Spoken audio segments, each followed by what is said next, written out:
Бәріне сәлем, менің атым Бауыржан және бұл Вокаплей арнасы. Арнаға тіркеліп, колокольчик басып, лайк басып, арнаны қолдап отырамыз. Кеттік.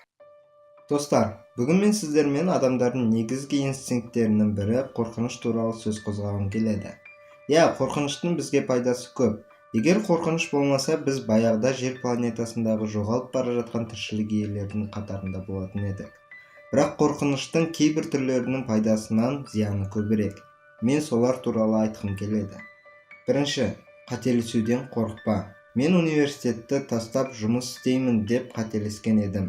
Оның әсерінен мен өзіме де өзімнің жақындарыма да проблема тауып бердім.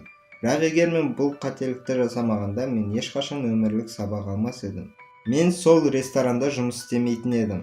Көп адамдармен таныспайтын едім. Менімен тек өздерінің пайдасы үшін дос болып жүрген адамдарда әлі күнге дейін өзімнің достарым деп санап жүретін едім. Ақшаның құнын түсінбейтін едім. Туысқандарымның қадірін білмейтін едім. Сонымен қатар YouTube'қа видео салуды жалғастырмайтын едім. Екінші, ақшадан айырылу қорқынышы. Егер де Уоррен Баффет 15 жасында ақшасынан айырылудан қорыққанда, ол инвестиция жасап ешқашан үйренбейтін еді.